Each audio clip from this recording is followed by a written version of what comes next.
I know you guys have been wanting me to do that awesome takedown video of atheism that Rabbi Schneider has been promising, but unfortunately he hasn't posted it yet. So until he does, I guess we'll have to find some other steaming specimen of human turd to make fun of. But you don't have to look back to the New Deal era or even the Civil Rights era to see how government can in fact be harnessed for good. That'll work!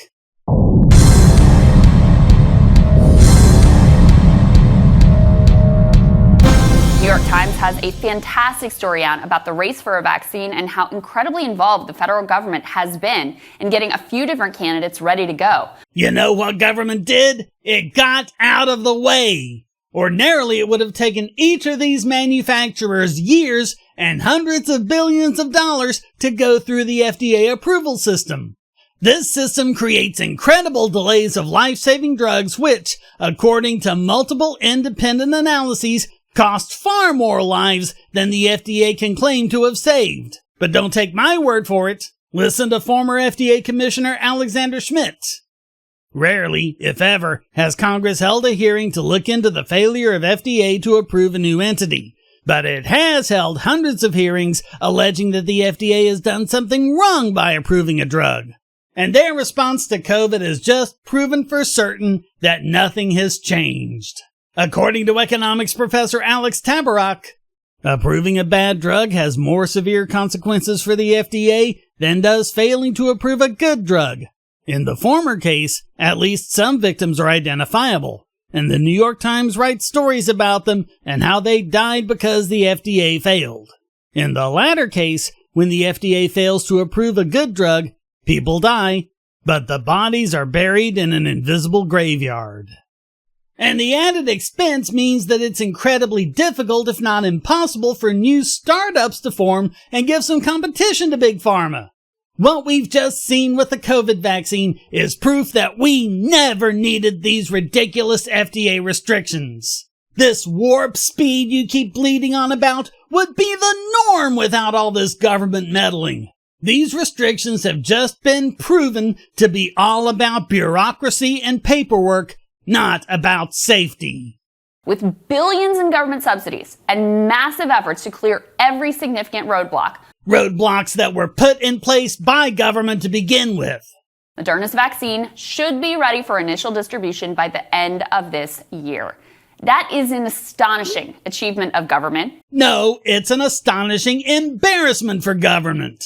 By all rights, the vaccine should have been ready in July or August, but the government condescends to get the delays down to 6 months instead of several years, and you're singing their praises.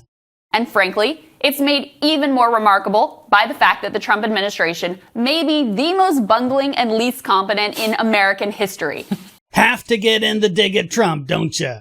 Just imagine what a capable administration that actually believed in government could do. If they believed in government, they would have kept the government restrictions in place, and we still wouldn't have had the vaccine.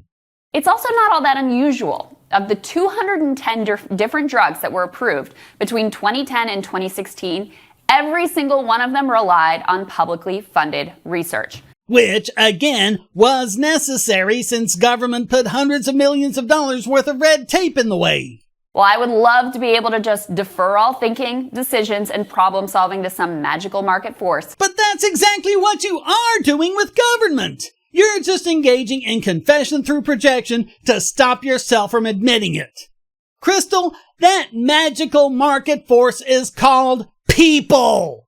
People coming together and creating new ways to serve each other. Developing new products and services, including vaccines, things that just can't be done with collectivist thinking. Notice that it wasn't actually the government that created the vaccine to begin with. The country is in desperate need of a new era of big government because the only alternative is big corporate power. Well, how do you think you get big corporate power if not through big government? What possible justification do you have for putting hundreds of millions of dollars worth of red tape in the way of small businesses and startups and then saying you're against big corporate power? For crying out loud, you even spent a good part of this video congratulating government for subsidizing big pharma and leaving small businesses out in the cold.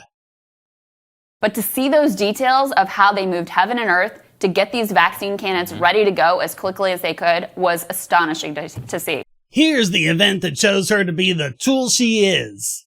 A couple of months after this broadcast, when the Johnson & Johnson vaccine was released, the FDA put a pause on it, stepped in the way of it, because out of more than 6.8 million doses that were administered, there were potentially fatal blood clots found in 6 people.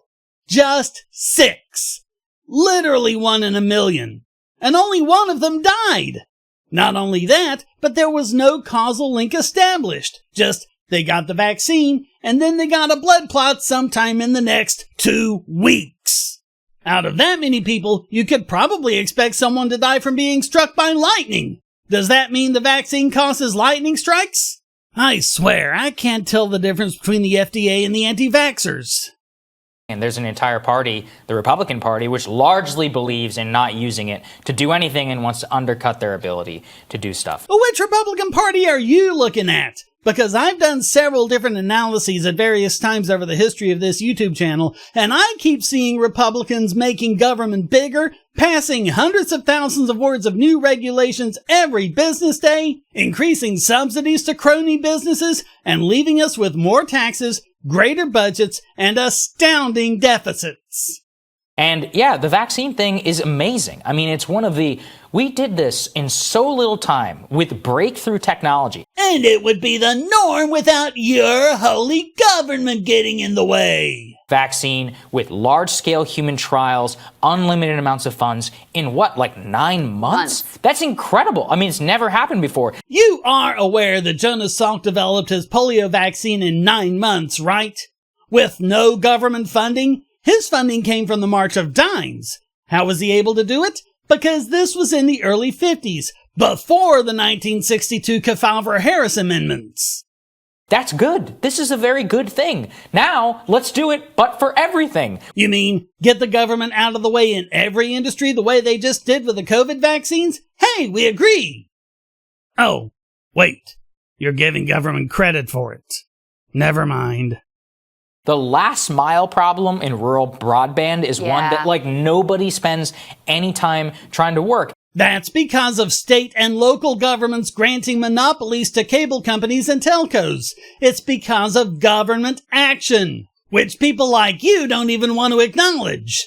There's actually a lot to be done there in terms of funding and stuff that you can do to deliver rural broadband. See, he doesn't want to acknowledge government's role in this at all. He's calling for a government-run broadband system run by the very same government that granted monopoly powers to the telcos in the first place.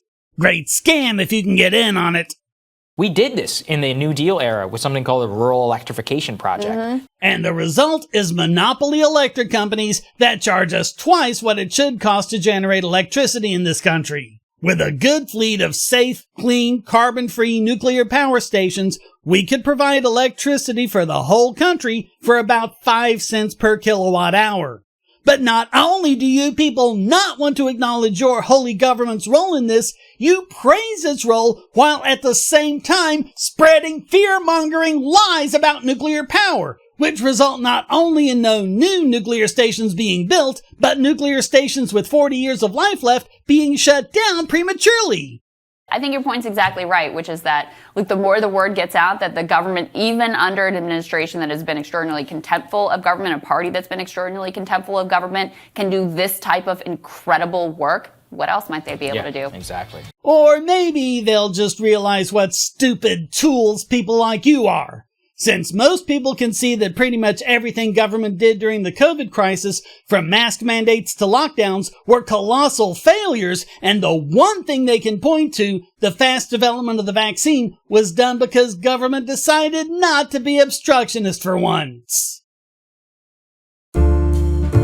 Hey, thanks for watching. Please hit like and subscribe and keep these videos coming by donating, becoming a subscriber and getting special benefits, or even for free with airtime. And check out all the great content here, like this video selected just for you.